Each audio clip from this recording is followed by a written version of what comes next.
the door, and they finally kicked it through. Hello, everyone. Welcome once again to Inside LAFC, the Max and Vince podcast. I am Max. There is Vince. If there's any questions, if you are watching on our video component on YouTube, check it out on 110 Football and on the LAFC YouTube channels. You will notice I'm wearing the sticker again, just to remind myself that I am Max. Little Easter egg. The sticker I'm given when I walk into the building here. It's a little torn up. I took a very good photo in there as I went through my protocols to get in here, which you don't have to do. You just roll on in. It's Vince LaRosa. Well, I have the app. I do the protocols. It's on my phone. You have to type it into the little screen. I did not know that. Yeah, we'll get you. We'll get you that. Thank you. Max, how do you look so much fresher than I do? We got in super late. No, because you always look fresh, but you rough. look less than your typical fresh. I don't quite know. I think I got some sleep. I did get a good night's sleep. We got in from Seattle. I went at 1. I had to post my Soccer OG podcast, which check it out. With Jimmy Conrad. With Jimmy Conrad. Good one. We're getting in on Christian Pulisic, so check that out. So I do it up myself. I publish it. I picked up what you're putting down there. I can help you plug things. Oh, wait a minute. No, I'm just saying. But it seemed like so I went home. I went to bed at 1:30. I had a frosty cold IPA to accompany me, and then I was in bed by 1:40, and I woke up at 8 something. Wow.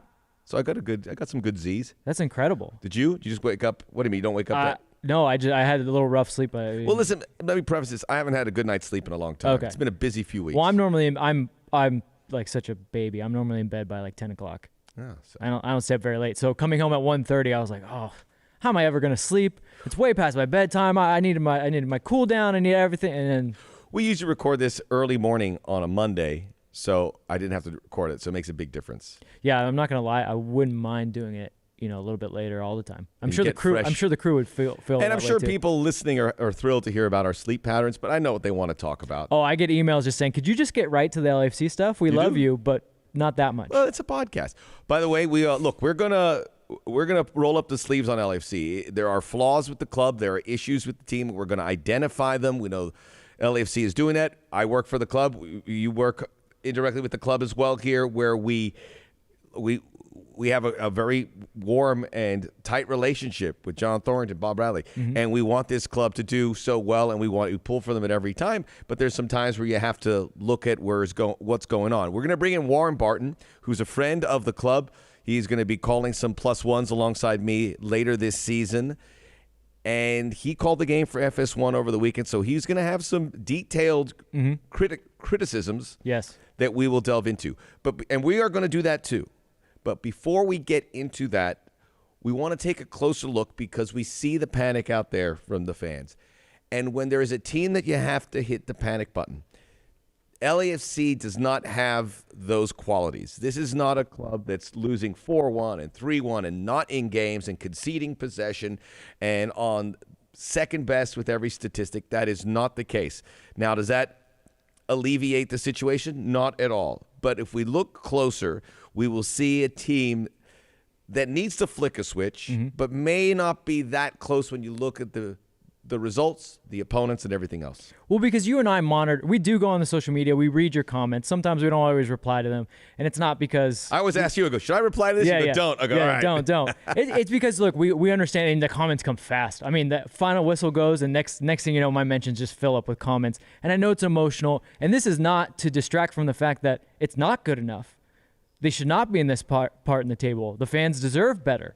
But some of these comments they're always just so in the heat of the moment. So I thought it would be better to kind of, when you take a look at the season, you just kind of be curt about games and just kind of give like one sentence summaries of what happened. You kind of get a better sense, because one of the things that you pointed out to me during the game, Max, and I didn't even look at this because there's so many other things that I've been looking at. They've only given up 6 goals. So it's not like this LAFC team's getting hammered and they're just leaking goals everywhere. 6 goals in 5 games. 6 goals in 5 games. Most teams would take that. Most teams would take that, and especially for a team that we hear all the time, LAFC's defense is not good. I mean, but it's also not really bad. No. That's clearly that's not the whole crux of the problem, right? So I'm looking at it and I'm thinking, okay, let's just kind of go through the games. Home opener, it's Austin. It's an expansion team. You know they're going to be keyed up. They really want to put a good showing in their first foot forward. Like we saw last year with Miami, and Inter Miami pushed it till the end. And Austin pushed it till the end. They were very organized. They got at every blade of grass.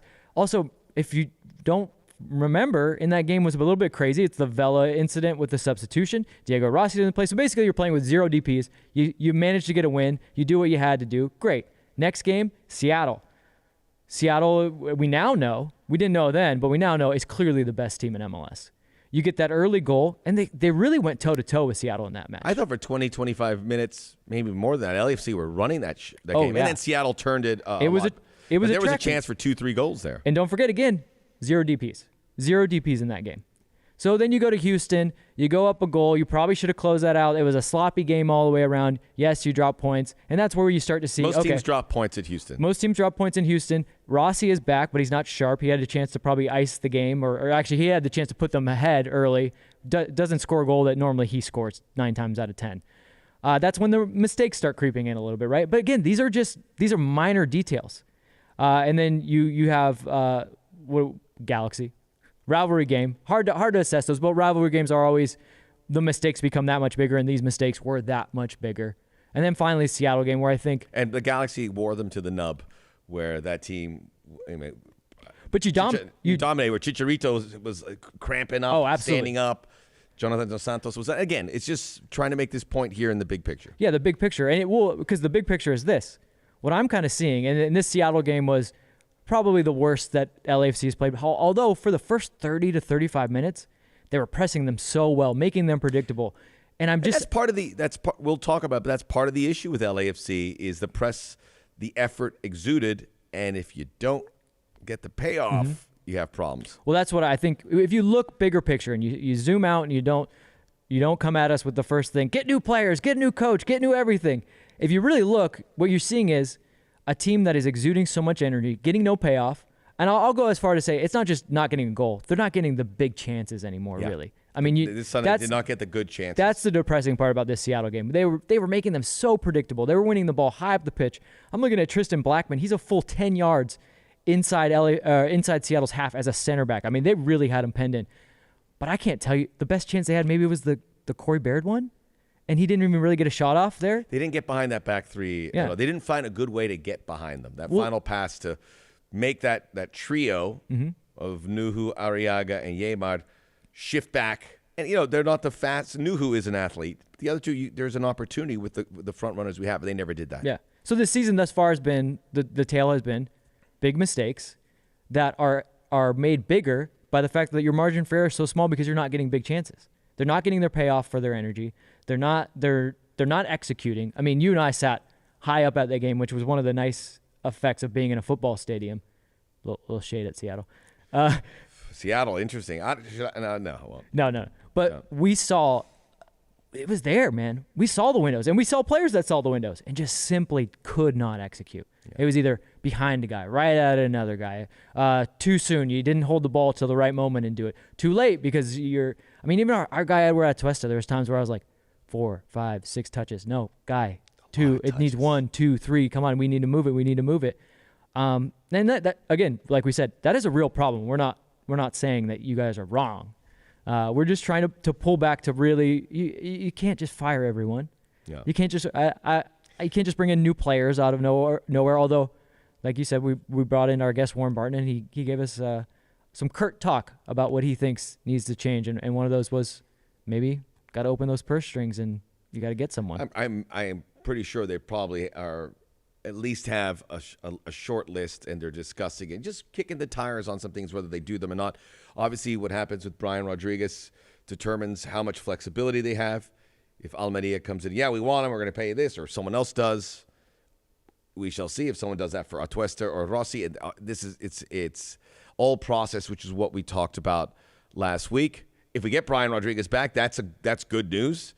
Bob Bradley said on his press meeting he looks forward to coaching Brian again, and he's had this experience. Brian, by the way, called up for the Uruguayan national team. Diego Rossi was not. So and that takes part in the middle of June, right? Yes. So he wouldn't. The earliest he would probably be coming back would be July, if games at all. are June the 3rd and the 6th, I believe. Mm-hmm. Maybe a third one because they have to make up one for. Well, and South then there's America. the Copa America, right? When is that? That's in the middle of June. Yeah, and I don't know what the players are going to be like that. I don't know if it's going to be first teams. I don't know if Lionel Messi is going to want to go there. Maybe that's a mess down there. Not to get off a tangent. COVID is going through the roof, and one of the co-host countries, Colombia, there is massive unrest, social unrest going on right there. And Argentina, no vaccine rollout. And that's the other coast. And don't even get me started on having co-hosts of Argentina and Colombia on their opposite sides of this massive continent. So that's it's going to happen. So you're saying more travel is probably bad at this time? I'm saying if you want to have a concise tournament, don't have it in Colombia and Argentina. Right. Have it in one. Have a country where you have the stadium. So maybe Rossi gets a sniff there. We shall see, but that's going to have to happen pretty quickly. But for me, it's a point what you're talking about, and LAFC has always been, we do things fast, and you have to execute. We've heard Bob at training say, think about that next pass you got to make, which, by the way, I saw Seattle doing very well. Oh, when Seattle knows they've got you in a vice and they know they have a slight advantage, man, they hammer it home. Wow. If there's one thing that I could, the takeaway for me is that second goal. If there's one thing I could take from that team, it's and you know what? We saw it coming. That Brad Smith opportunity when he absolutely flubbed it, that was the moment where they said, oh, your defense is a little out of whack here. And Christian rolled down, went flying. I mean, you just see green jerseys flying. Yeah. And they know, and they go, let's hammer it because we know this might be our one chance. And they knew if they get one chance to get out against LFC and they finish it, they can maybe break them. And it's kind of what happened. So what Seattle was doing, although in a very systematically different capacity. It was the rope-a-dope. It was, but like you would see, Christopher Roldan, the ball's coming to his foot. He does one of these. He looks back, and he knows exactly where the teammate. And that's what you want to see from LAFC. And I'm not sure they identified those spots. And that's always, Bob knows that this is going to be at pace. And I wonder if it's an issue of slowing things down a bit, which they are doing, and they're not having success. I think with this style of play, you've got to really work on that and have confidence with some of these. Play a ball through. It seemed like a lot of horizontal passing, passing on to the next. I don't see anything. You take it. No, it's got to be very direct with some of that. And those are things that they're going to keep working at because they're not going to change the style whatsoever. You got to find the guys that are able to do it. But with all you said about the schedule and the opponents, LAFC, foot of the table in the Western Conference, 11 points behind Seattle. And that's something that you've really got to address. Yeah. This is a forgiving league. You can get back in it, but I don't know if you're going to catch. I don't know if you're going to be first in the West. You came into this season, hey, we're going to finish first in the West. Even at this early stage, you almost have to look at that and say, I don't know if that's attainable. Let's get results and let's see where how we find a way to be effective when the games come into where they really matter towards September, October, and in the postseason. Yeah, God West, willing, we're there. The West, once Which again, will be. is the class of the league. I mean, the Supporter Shield winner, maybe it'll be Seattle, but I don't think so because it's just simply it won't be. It'll be it's an not Eastern coming out Conference. of the West. Yeah, because the Eastern Conference because you get to play points. Cincy, you get to play Inter Miami, DC, Chicago Fire. Oh, that's 4 ATM. What I that's would give 4-point ATMs. Yeah, what I would give to play one of those teams right now. We got New York City and Atlanta from the East. Yes. Thanks a lot, MLS. Thanks a lot. I'm all for. I look at the schedule. I'm all for, but the schedule doesn't look easy because these Western teams are really good. We look at the Rapids, and we'll talk about them shortly. That's a pretty decent team. They've won 3 straight. Then you get New York City FC, one of the teams that have ambition in the East. You're looking for spots where you go, oh, there you go. You're looking for the wounded animal like the lion does. You're looking for the wildebeest with 3 legs and go, that's the one I'm having for dinner. Right. They don't have them. Well, before we get ahead of ourselves, the one caveat is you do have your next. I didn't even laugh at that analogy. That was pretty funny. That was funny. I'm sorry. I had a thought in my head. I just needed to get it out. Do I have to do it in a Richard Attenborough voice? Yeah, just bring it back later on in the show. The 3-legged wildebeest is not going to make it today. It's not a good time Actually, to have you know 3 what? legs. Now that you do it that way, that you should have gone with that from the jump. I even got a courtesy laugh from Ben, our audio guy. Or a sniffle. Was that a laugh? That's a good. Okay. Ben's a good courtesy laugh. I enjoy it. But to not get too far ahead of ourselves, the next 4 games are at home. And I'm not crazy about that. No, you're not crazy about it because, like you said, the opponents are not pushovers. But it does look like we're trending to a fuller home each step of the way, which I do think is a big plus to this team because again they're having to expend a lot of energy to create chances. 2 home games, 2-week break. 2 home games, 2-week break, then 2 more home games. 2 more home games. That's one maybe wrinkle that you say, okay. But to the point of you and I have come here week in and week out and said, it's not horrible, but if they don't do something here, we're going to start to worry. If after those 4 home games, they haven't matriculated up the table a little bit, ooh, big alarm bell. This Colorado home game, and I think the thing is the Rapids are going to know that. Yes. And Robert Fraser is going to say, look, this team is desperate for points. We got to find and wait for them to make mistakes. That's exactly how they're going to look at it.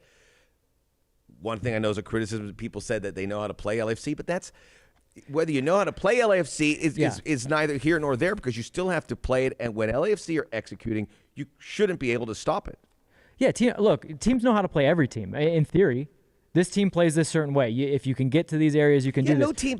No team just says, "Let's change it." They figured us out. The second the ball rolls out, I mean, most teams don't get to where they're going in their first initial kind of build-up, right? So we see build-up patterns, right? This is how LAFC builds out the back. This is how this other team builds out the back.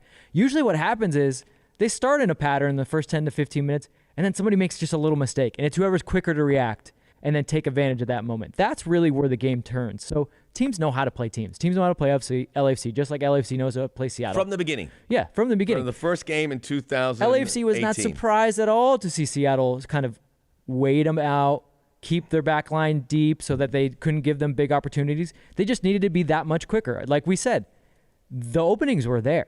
They just couldn't hit them. The execution just wasn't there. So I don't prescribe too much into that. That's more, again, those people are like, you need to have a plan B. I mean, I'm sure there is a plan B. The players kind of have an idea of, okay, this isn't going great. Let's move it to the left side. Let's start switching the balls more. Maybe we need to win second balls. It's not that easy. Let's talk mentality.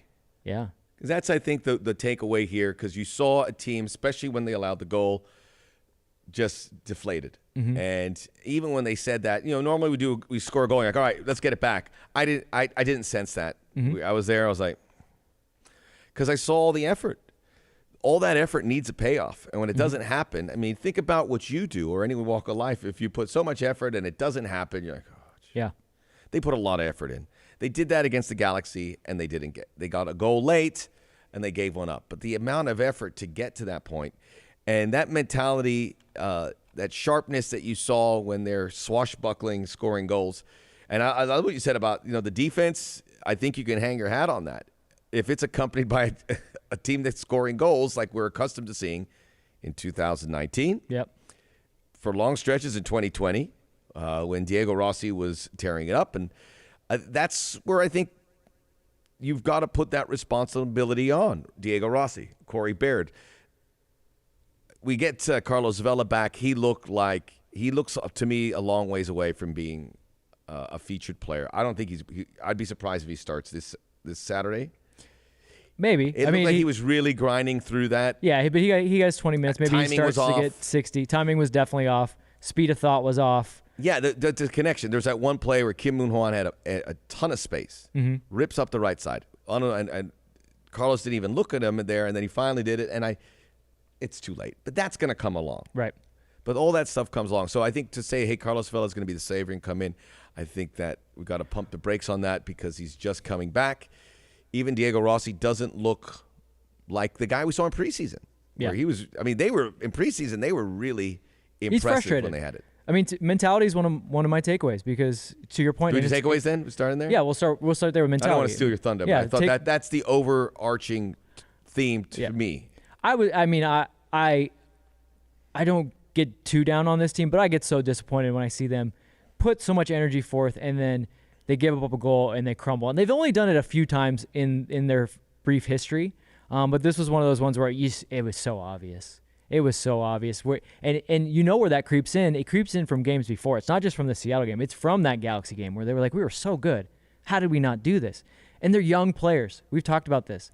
Maybe it pays in this league to have a guy that goes, guys, don't put your heads down. We've been here. We know what we're doing. And I think that's why Bob, after the game, is saying, I know there's a good team in here. I can't let these guys weigh themselves down. We didn't see that like after the goal. Remember, they all went to the midfield circle. They all stood there kind of like, and you could see it etched on their faces. There was just kind of darting eyes. I don't blame them. Who do we look at? Yeah, look, we're not professional. We're not professional soccer players, but this is the mentality you have to have. I can't. You know what it was? It was a kit man one time that told me, he goes, from player 1 to player 30, every single one of these guys thinks they're Neymar. And he goes, and they have to have that. He's like, it can be difficult to deal with sometimes, but they have to have that on the field, and you have to have that killer. Like Seattle has that killer mentality. That's how they're able to So go. we lost to 11 Neymars? 11. Ooh, that's tough. Actually, we would beat 11 Neymars. No, we wouldn't. They can't defend. We'd never touch the ball. Okay. But no, Seattle has that mentality. Okay, maybe 11 Neymars. Seattle has that mentality, and it's not so much a plan B for me, but you have to have that kind of grittiness to say, like, Seattle got through that first half, and they probably were like, whew, it's 0-0. We had a big chance at the end. I think we could take these guys. They've worn themselves out. Whereas LAFC is thinking, what do we have to do here? It's just the opposite thinking. They need to just get in their mind, keep hammering away, get a little bit sharper. Hey, when it gets a little bit dirty out there, when a play breaks up, make a play after it. Go and play to play. Somebody react to it, take it upon themselves, and just wear it.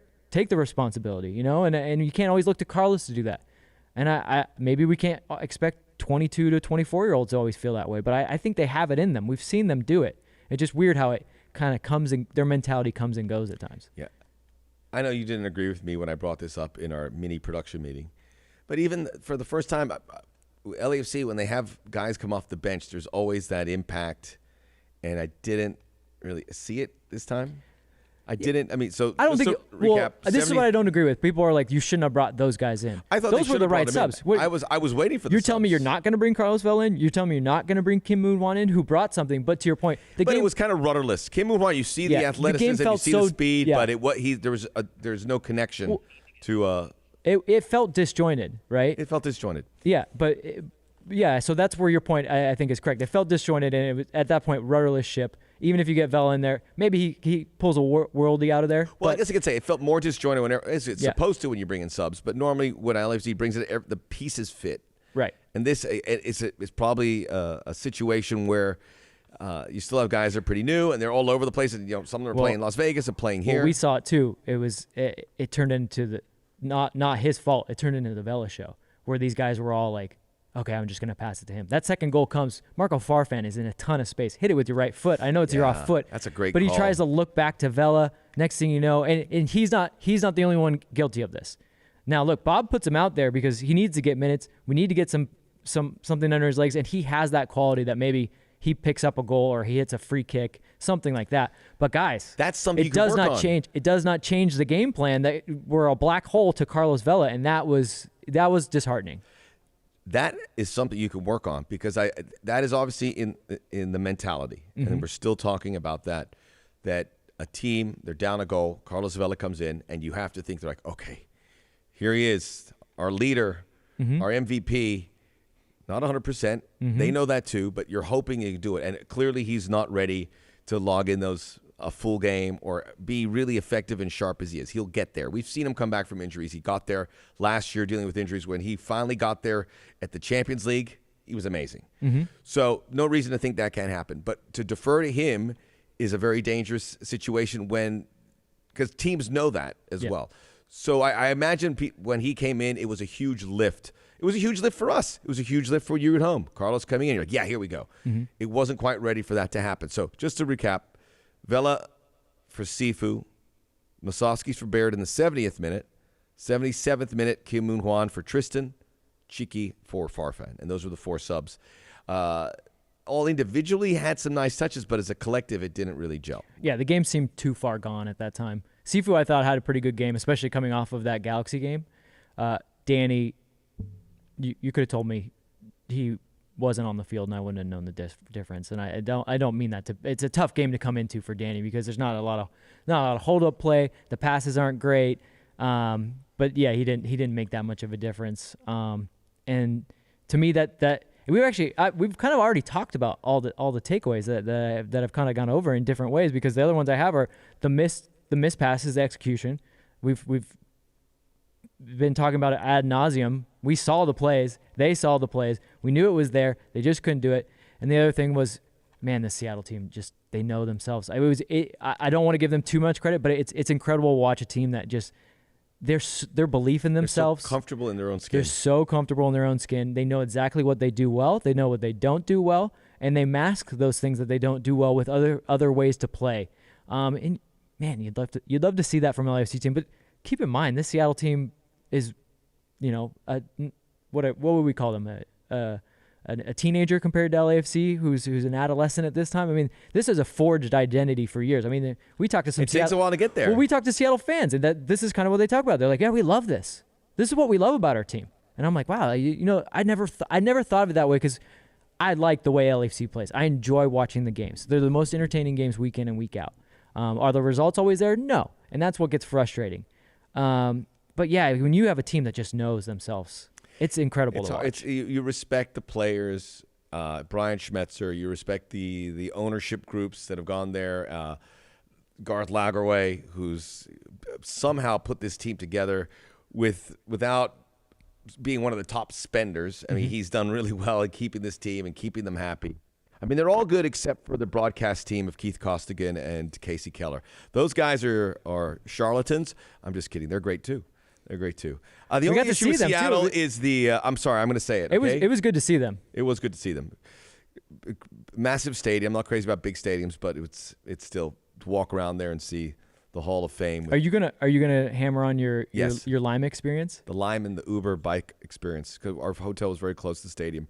So I went in there and I went for 20 QPR codes. QPR? No. QR codes. QR codes. QPR though. And it said, this that'd be one's cool. unavailable, this one's unavailable, this one's unavailable, this one's going under maintenance. I go, all right, I'm getting late. You're texting me. Where are you? All right. Because I'm going to take the bike. I'm not carrying a lot of stuff. Finally get one that's available. Back tire is flat.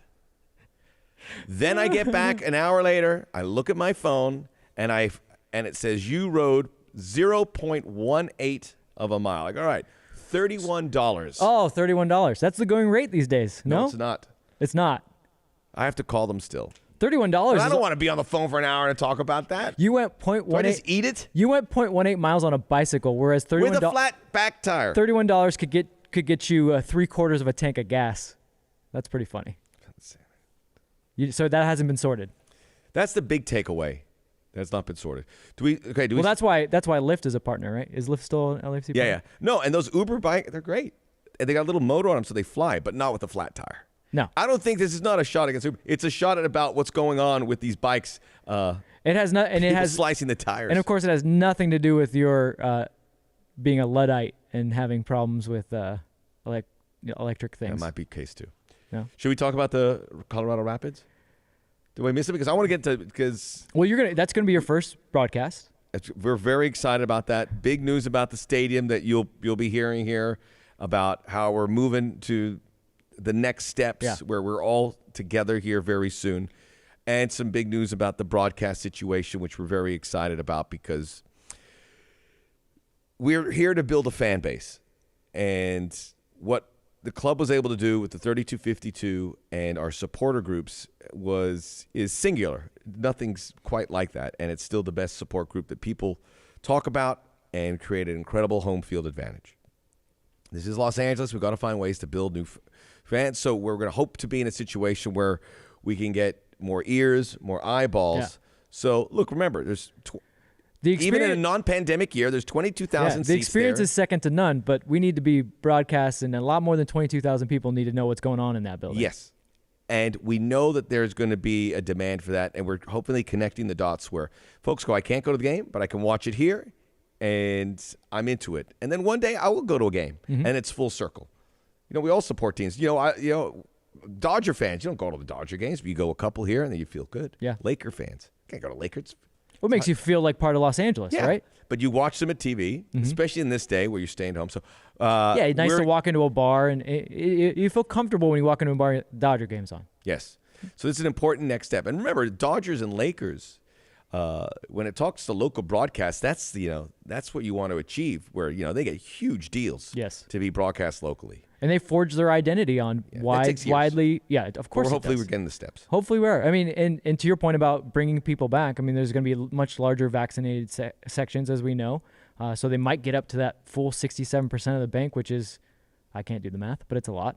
And I know you would have loved to call every single game that you possibly could, but you got to be that much more excited that the first game you're going to be calling, it's going to have like a real atmosphere.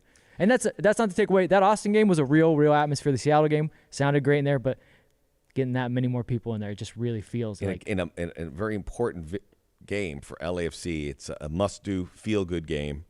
So I do get some good games. Good things happen to those who wait, which is patience is very important in this sport. Just look at Alisson, the goalkeeper of Liverpool, and look at Atletico Madrid this weekend. Patience pays off. Well, shout out. Again, we said we read your comment. Shout out to Commander who, and I'm not saying that you have to blindly just have faith in this team. You can criticize them. But his point was this is the time the team needs you most. Yes, and in the moment, Commander. In the moment when you can actually go back, look, you can say what you want during the week, but when you walk in that building, you better be 90 minutes full support or don't come.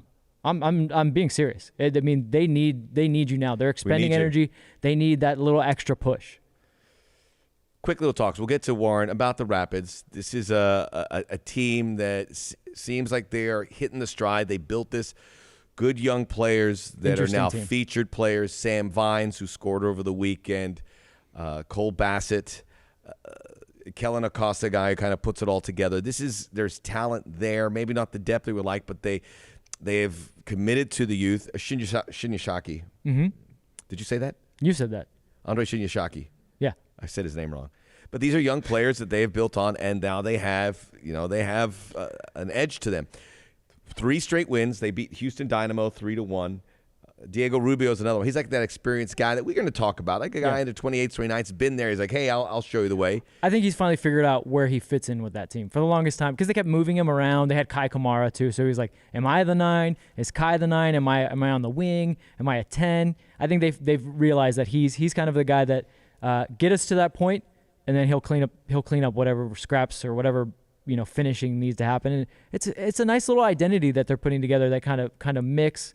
And to your point about Robin Fraser and young guys, he's got them dialed in. Yeah, I think with Vines and Acosta and Cole Bassett's not there yet, but William Yarbrough, who played in Mexico a long time, people remember Leon. He's still, I think he's 29, 30. He's a young keeper. He's one of the better keepers I would put in this league.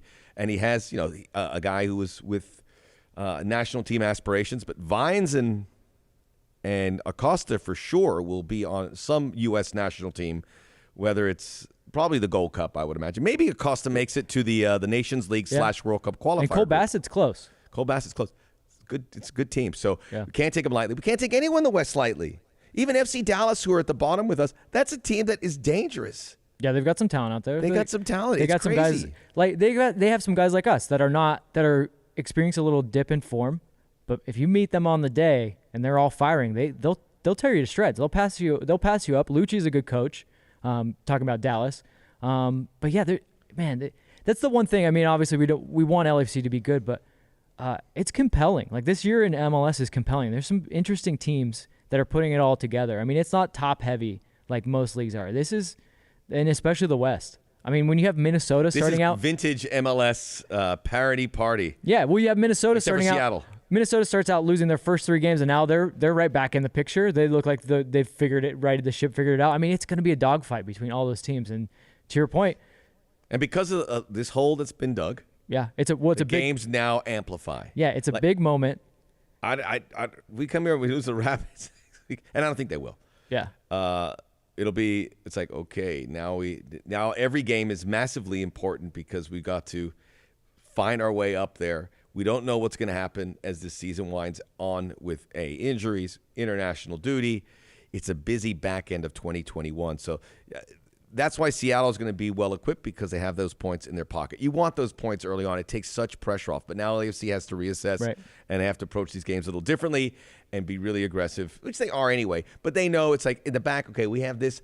I have some points here. I don't have to rush Carlos back here. I don't have to do this because we're good. But now they have to kind of say, all right, we gotta go for it to make sure we get to where we want to be. Yeah, they need to be able to go on the road, get wins, get points, especially if you want to be where you really want to be is up in those top seeds in hosting a home game.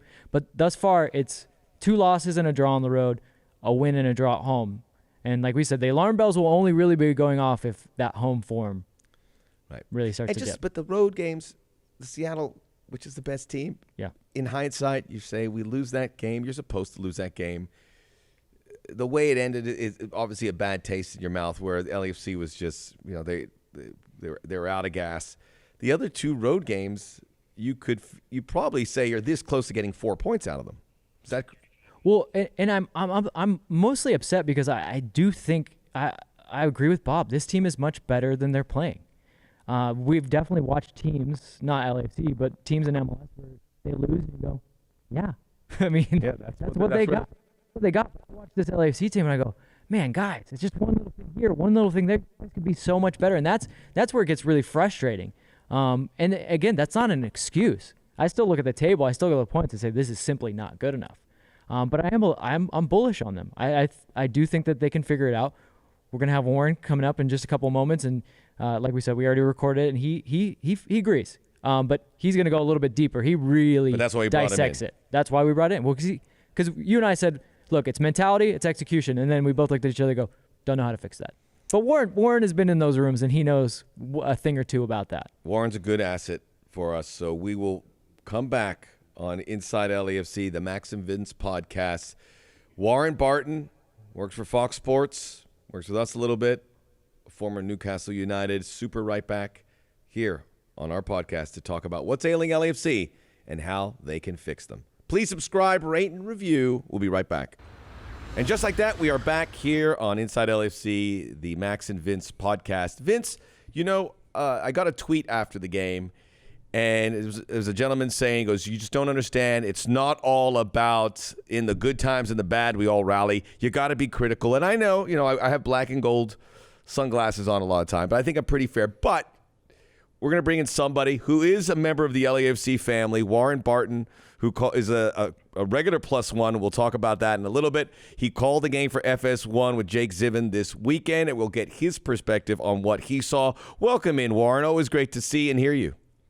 And you, my friend, hope things are keeping well with you. Yeah, it's good. Things are good. Sunday was not fantastic. We had a great meal in Seattle. We'll say that. That was about where it ended. Yes, it was good to be in Seattle, and it's good to be back here, and now we look forward to the next week. But seeing that game, and you've had obviously the ability to see a lot of LAFC games when you're on board with us and Mark Rogandino and the whole crew calling LAFC. From the high points that we've seen, and obviously last season was also a roller coaster ride, seeing how they've started here, leading into this game with the Sounders, what are your thoughts, reflections on where LAFC is and where they need to be? I think realistically, they're not a million miles away. But because of the standards of what they set earlier on when the franchise first come into league was so high, you want to try and emulate that. And they are a big club, Seattle, Atlanta, LAFC and Galaxy. They're big franchises, they have top-class players, excellent coaches. What's been a bit frustrating for myself, obviously not having Carlos Vela on the field. He's your top player, your DP, he's the brains of the team and makes everything tick in the system that they have. It's now for some of the other players to step up. And I mentioned it on the broadcast yesterday. The level that they've been playing at has been obviously at a high level. Losing certain players, Rodriguez leaving, there you go, Rossi being a little bit frustrated with the quality that's around him. I think it's now a turning point for the club to back in with some more players, quality of players to go forward, because that initial 2-3 years of being involved and going along has been great. Now you've had a bit of a hiccup and a difficult time.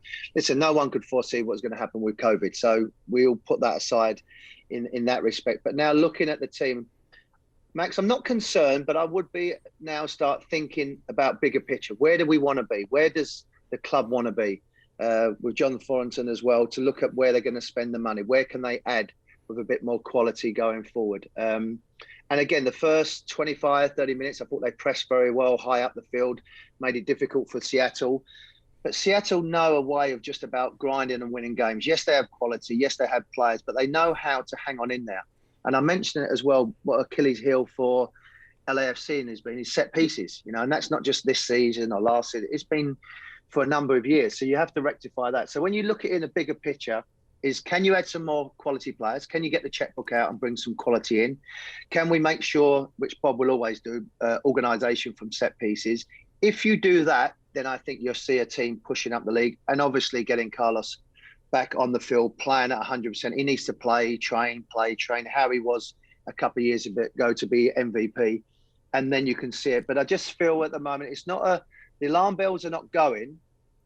But if I want to be a big club, which they are, I'm starting to do business now. I'm starting to start looking about where we want to be, where we're going to be, and go forward from there. Because I know the fans want that. I know you want that, and everyone that's involved with the club. So as I said, not a million miles away, but it's make a statement now. Make a statement on the field, off the field, of what the plans and what the vision is going forward.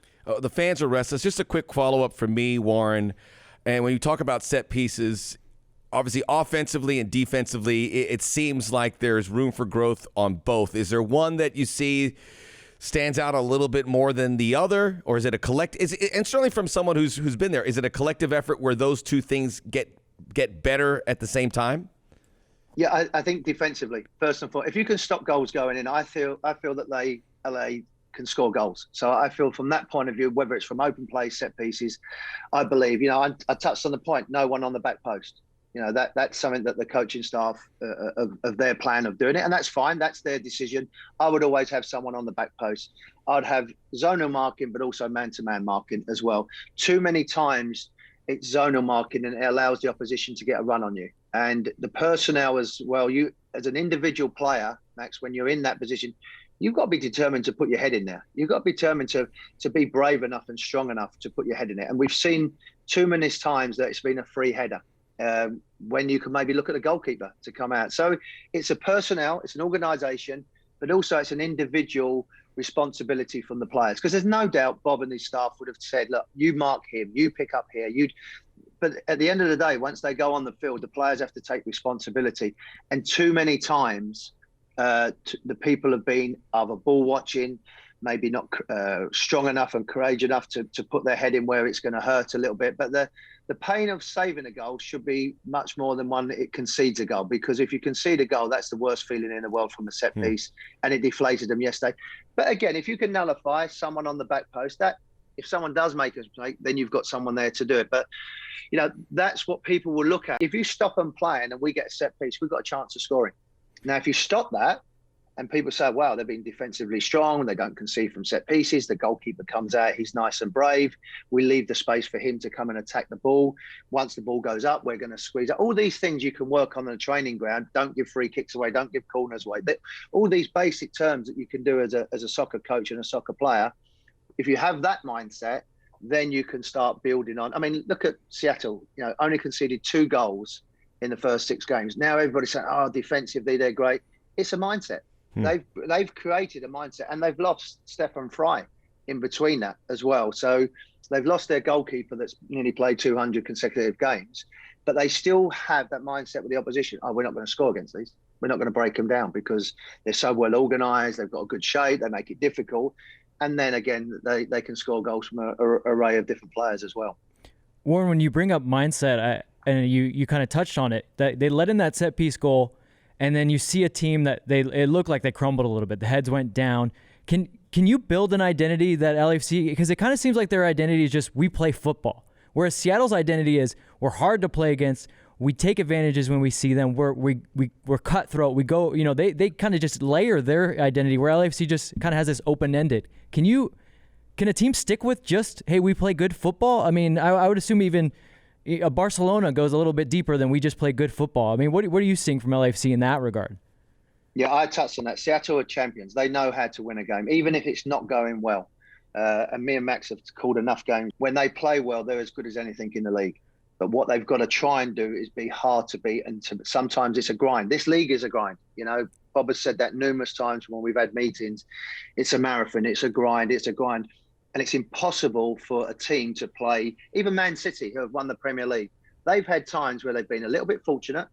They've rode their luck, but they've had 1 or 2 opportunities to turn the game and win it 1-0. They put that in the bag, and then they go and win the title. LAFC have got to do that. And I said that in about the half-time when they just come out. When Seattle started lifting their tempo and lifting their intensity, that's where you need your LAFC player to say, right, we ain't conceding now. It's a mindset, and it's a group of players. Because I was the same as you. When the goal went in, it went into Diego Rossi's face. It went to some of the other players. So it was like, oh no, we've conceded. And there wasn't that reaction that you would have wanted. And then bang, another one, it's 2-0, and then it was game over. And then I know Carlos comes on and he tries to take it, but it was never going to happen. So it is that inner belief. It is that way of winning games a certain style. And, with the football that we play and the brand of football that Bob has brought to the league with LAFC, that's why they get the plaudits and so many people love it.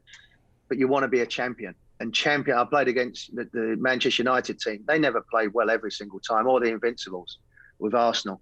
But they knew how to win games. And even in that difficult time when we was putting them under pressure, they found a way to hold on and then go and get a goal away from home, whether it was Cantona, Giggs, whoever it may be in the past. They would find a way to beat you. And and going back to what I said originally, that's going to be the next step up for LAFC is like, now are we going to step up again and be one of the big boys? Mm-hmm. Are now we on the field going to be strong enough to be one of the big boys? Because everything's there, the stadium, the fans, the uniform, the image, it's perfect. It's everything that the league needs and everything that the club is all about. And we love that. But you want to be a champion. You want to be a winner, not a nearly man and nearly going to be a good team.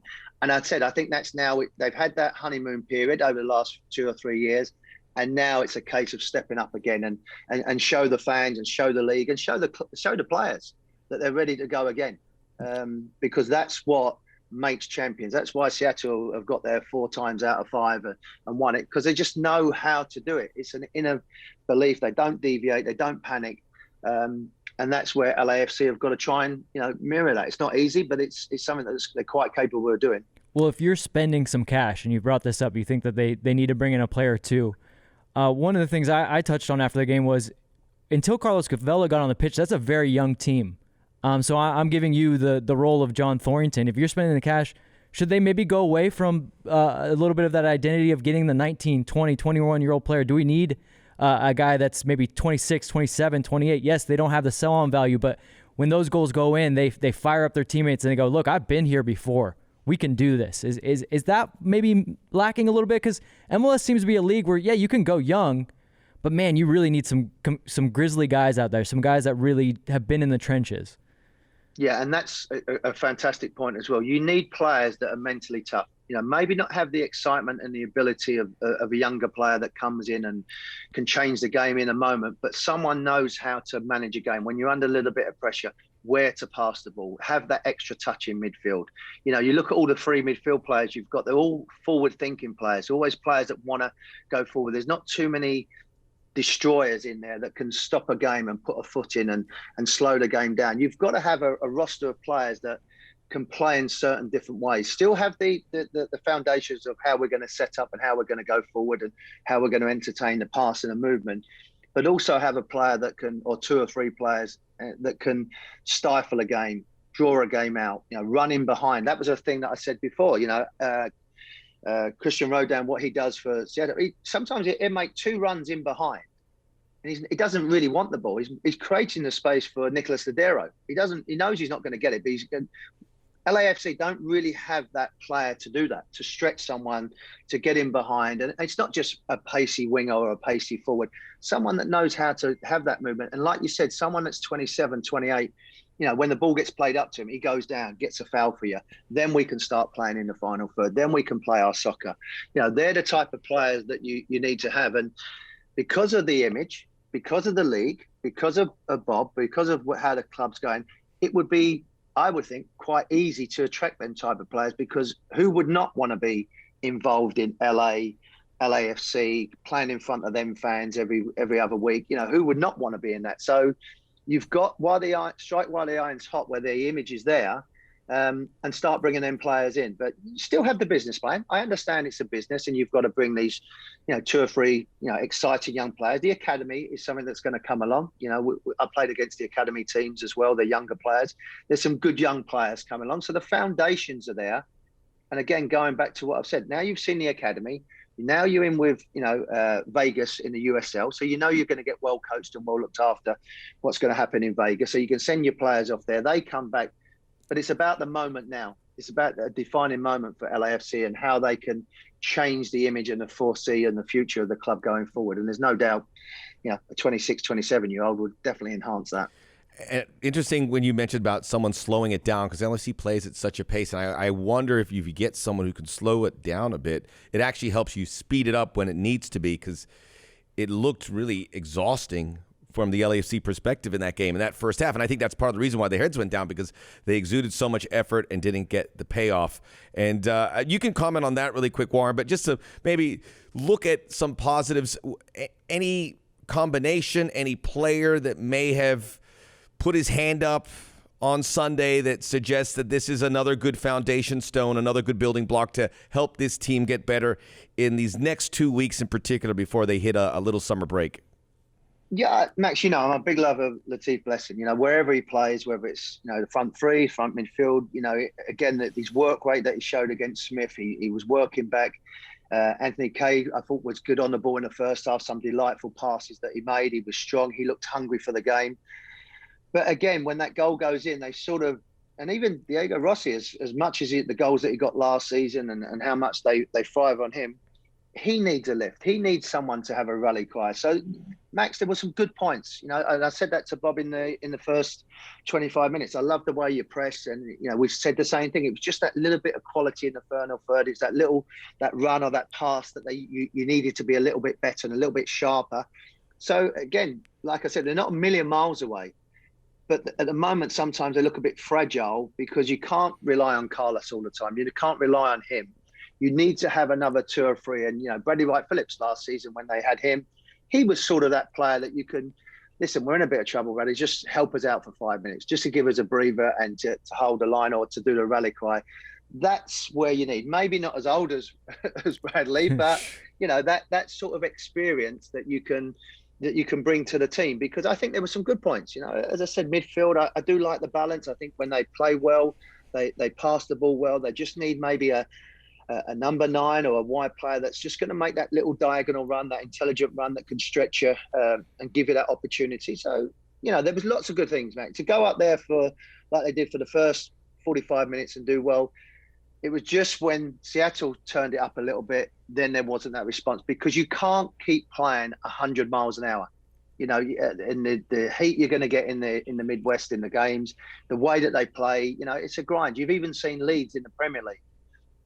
They've had 2 or 3 games where they've dipped down because how they play, like San Jose have had the same problems as well. So although it's a totally different style, you're still playing high tempo, high energy, and then you get a punch on the nose. It's hard for a group of young players to pick themselves up and start going again, because they end up getting another punch, and before you know it, you're on the ropes, and the game's over. So you're looking for the next one, and that's when a little bit of confidence starts going, a little bit of belief starts draining. Going back to what we said, that's when you have the 2 or 3 experienced players to say, look, we're all right, we're okay, we need to keep doing this. Let's just stick together and work together as well as a group. Great. This is why we bring Warren on. You get Warren, a former pro. Awesome. You get an idea of like what they're thinking, because Warren, after the game, Max and I said it's an execution problem, and we're like at our wits' end. We're like, we don't know how to fix that. And then it's a mentality problem, and we're like, we don't know how to fix that. So to hear you break it down and really take us through the phases of it is great. But I want to put you on the spot just real quick again, because you've been so gracious with us, and we're kind of wrapping it up.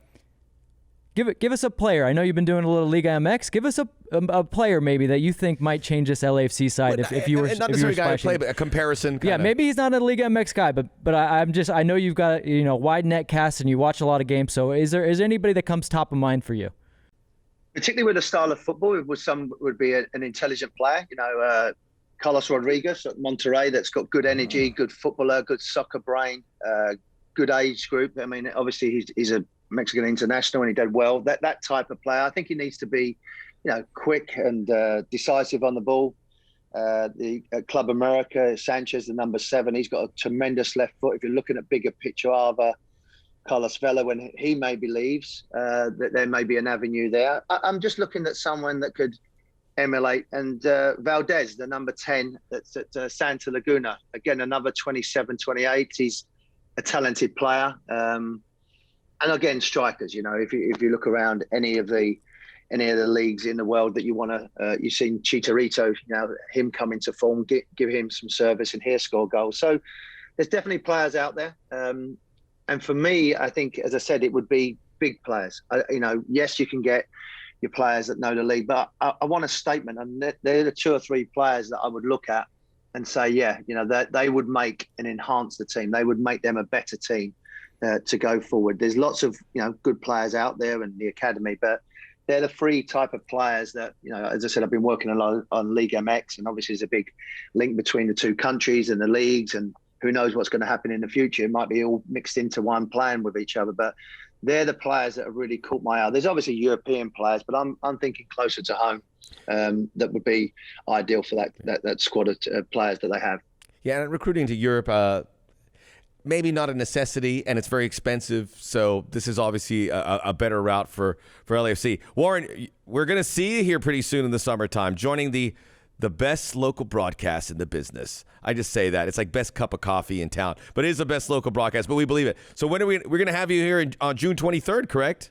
Yeah, June, I'm in with you. I thought you was actually going to say the best host ever. And I thought I thought you got a new host coming in. That's I was a little, Warren, I was a little taken back because you said, look, LAFC has the best stadium, the best fan base, the best jersey, and I was waiting for you to say the best broadcaster, and that never came. So I kind of just glossed. I've worked with you for 15 years, so why would I start lying to you now?